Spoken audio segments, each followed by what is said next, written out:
Good morning. This is Cynthia Scanlon, the founder of the Moments That Make You LLC. This will be the start of the Good Grief podcast that I hope will last for years to come.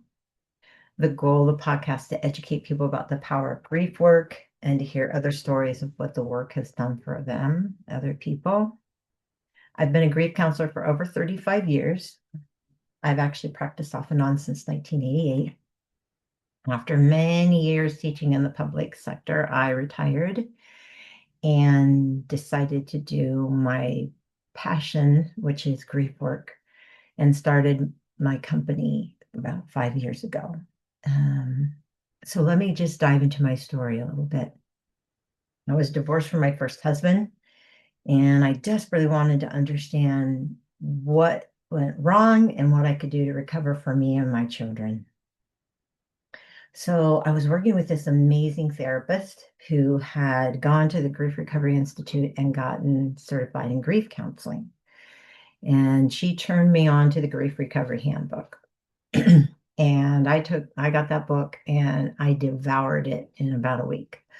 The next session I came back and I said, this is why we are sick, we are codependent, we're addicted, we're sad, we're depressed. We don't know how to grieve. We don't know how to talk about it. We don't know how to heal from it. And people don't know how to listen to us. And that from there, our work just took off. It just began. So once we had done a big chunk of that work together, she highly recommended that I go and to the same place that she'd gotten certified and become a grief counselor. And I loved it. Was such a big decision for me to do that. I did it, and it's become a driving force in my life. And I feel like it's been a good force for the people that I've been able to help support. So I'd like to talk a little bit about some of the most powerful tools for me. I think there's many tools within the program that I use or in grief counseling, period.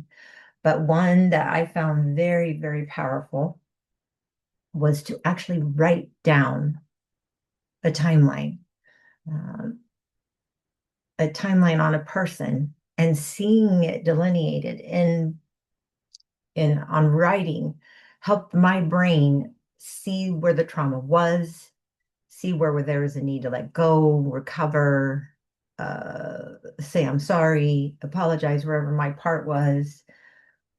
But it helped my brain to like let it go, quit ruminating on it. And I felt that was a very powerful tool. Talking about it is fantastic. I call it talking to your empathetic witness. And I steal that from Benjamin Hardy. It's a phenomenal phrase of what we do. And I also found being able to have it in writing. And in that writing, there were many times that when I was done with it and the grief work felt complete, I would burn those writings and just feel the cathartic feeling of letting that go. Another piece within that, um, a lot of that writing came out of writing about something specific, a trauma that happened, or a specific person where there was a lot of unresolved grief work. However, there were what I call supplemental timelines or out of the box timelines where we're delineating something that's not linear, not a person, like codependency, for example. For me, looking where codependency showed up in my life, I felt like was this big arc or umbrella of all these things within it, relationships and whatnot that were in it that completely I could see from very young age, way younger than I thought, way under 10, I was already incredibly codependent. And it helped me see where that was and what I needed to do to shift to become more whole. And since then, I was trained in NLP and neurosomatics, and I use a technique in there to support our brain to change our thoughts so we could come out of a timeline and still have a very negative thought like, all men will always hurt me, whatever it is. And where that takes us is not a very powerful place.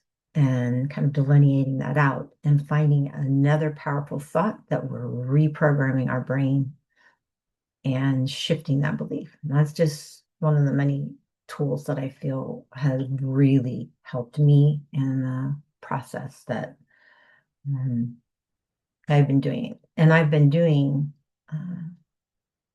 the work for a long time. The other thing that I have found that was very powerful for me was gratitude. Um, I have been writing gratitudes pretty much daily for about 12 years. And the impact that it had for me was like, I felt like I was in a storm, and there's a beacon of light over there. And that beacon of light for me was gratitude, like head toward the gratitude. And I put that out there, and like with an improviso, I feel like when we're in the depth of grieving and we're right in the thick of it, gratitude is not always easy, nor is it maybe even appropriate at that precise moment.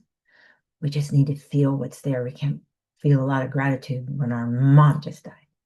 However, as that passes and we're looking forward, maybe it's all the people that showed up, so many different things that as we're coming out, what can we be grateful for? What are we looking to be grateful for? How can we learn from that? And that has been one of my most powerful tools to keep me feeling positive as I've gone through some challenging grief and the recovery of it. So, as for my personal practice, I see people of all ages. I see some in my office. Most of my clients I see on Zoom. It's been a technology that I think is invaluable. It's given me access to people all over the country and even outside of the world for bits and pieces of my practice. And I'm just grateful for that opportunity that it brought me, and the hope that it's touched so many other lives that wouldn't have been touched without that. So, what to expect from Good Grief podcasts moving forward? Well, I want to be interviewing clients and their stories so that you can find something to connect to. I will be interviewing other grief counselors, and I will be interviewing other people who are doing healing modalities and how those healing modalities link to grief work and how it helps their patient or client recover and move forward in their healing process. And we'll be working with anyone who can add to the story around grief work and the impact it's had on their lives. So I thank you for joining me on Moments That Make You's first podcast. And till the next time, I hope you have a calm heart to guide you.